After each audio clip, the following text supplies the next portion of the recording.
Hey, so today we are going to be talking about models are like onions. So essentially, if you remember the line from Shrek, he basically talks about onions are like ogres. They're very complicated, they have multiple layers, and they're essentially complex. And there's more to them than, meets the eye, if I remember that correctly. But essentially, that's kind of the same thing with modeling. Today, we're going to really talk about subassemblies and um, painting while you're assembling your models. So, one thing that I've ran across just specifically last night, and I've done it before with other Space Marines and stuff like that. But sorry, I'm trying to focus and hold this guy at the same time. Um, I have ran into portions of my model where I cannot get to a certain part, and this guy is a perfect example of that. Um, but on my ogres, there is a portion of their belt I can't get to. Now it's visibly seeable through. It's very visible through like the crook of their arm on the opposite side of their elbow, kind of where their arm bends. You can see the belt is not painted, but it's very difficult to get with a paintbrush and get a smooth, clean line without smattering it all over their leg and the side of their arm.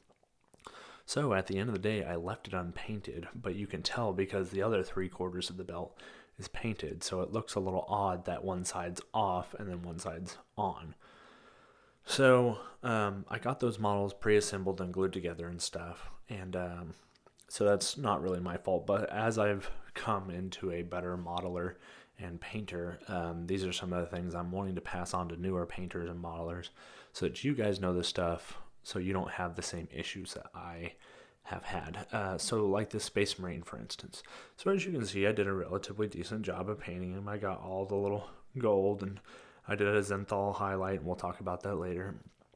His horns have a highlight, and they're painted and stuff, and down inside the backpack area, and back behind the backpack and that type of stuff. And I did better on these models because I assembled them myself. But I pretty much got everything, as you can see, like all the gaps in the armor where the black is and stuff like that.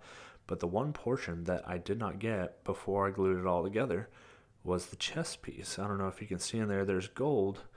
Unfortunately, it's a little hard to see, but there are little straps that run up into like his clavicle neck area from that little golden scar.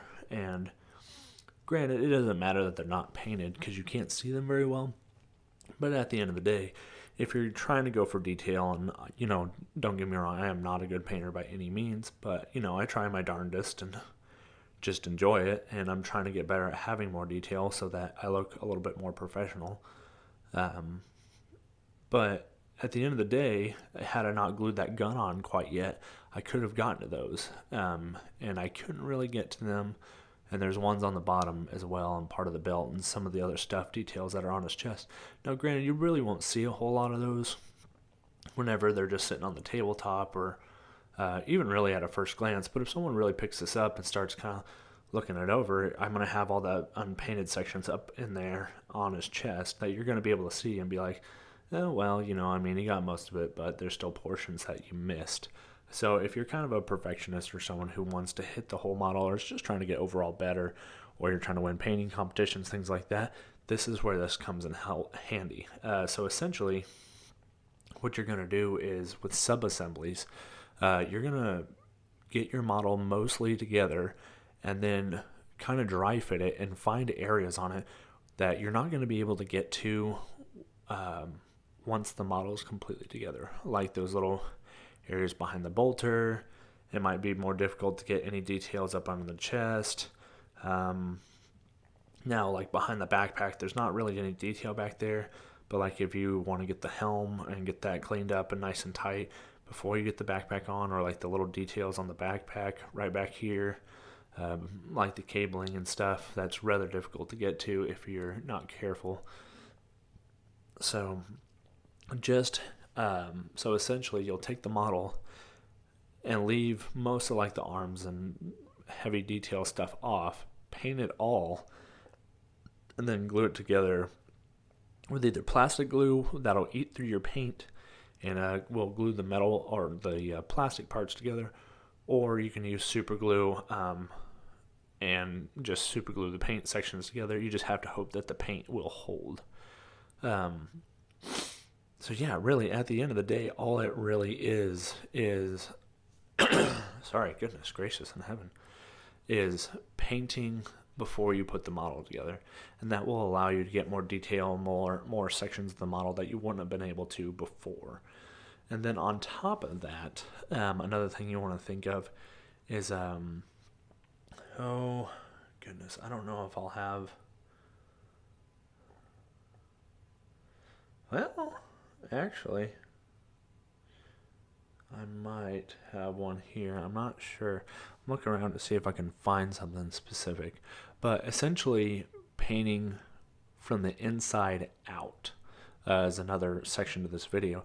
And basically, whenever you go to paint your models, and a really good example of this is Duncan's painting the Thousand Suns. And basically what he does is there's a lot of high detail on the gold areas, and they're not always raised surfaces. So to make his painting easy, Duncan went ahead and he spray painted the whole model in Retributor gold, and then he painted the blues on. So kind of painting from an inside out kind of thing. This guy is another good actually example, because this black that's in these little crevices down here is from whenever I or a lot of the Space Marines I do, maybe not this guy specifically, but regardless, it's from whenever I painted him black to begin with. Whenever I hit him with a spray painted black or whatever, that's that leftover black that you can see from the bottom that came out through the layers of paint eventually, because I never painted over it. And that's underneath everything on most of the Space Marines that I've ever painted, or this guy or whatever. But essentially, by leaving that area untouched after I spray painted it black, it still remained black till the end. So I didn't even have to really go in and paint that high detail section. So things like whenever you're painting maybe like the Khorne guys from Age of Sigmar that have a lot of flesh, but then they have armor sitting on top of maybe like their shoulders or something, or maybe their forearms. What you can do is paint the whole model a flesh color and then paint over the armor with the red or blue, or whatever color obviously you end up choosing for your guys. You don't have to stick with the Games Workshop standard, and I think a lot of people forget about that. So I think there's a lot of creativity that gets lost because people think they have to stick with the standard. But yeah, so basically do a whole flesh color and then paint, the next layer up. And then you'd paint the next layer up from that, so that at the end of the day, if you were doing like a dry brush or something like that, of that red, then the flesh that's underneath it isn't going to get touched by that dry brush, because that red armor plating is the next level above it, like physically in a level above it, so that you'd be hitting that high point instead of the flesh. Does that make sense?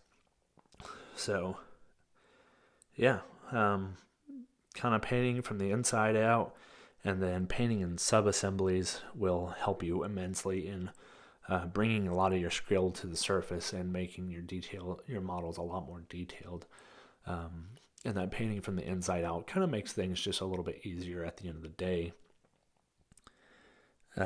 on you, because it basically simplifies your work. Instead of having to get down in little cracks and crevices and little grooves and stuff like that, you essentially get the color down and then you just paint above it, and you never even have to worry about touching it afterwards. So anyways, guys, hope that was a helpful video. You guys have a blessed one and have a good week.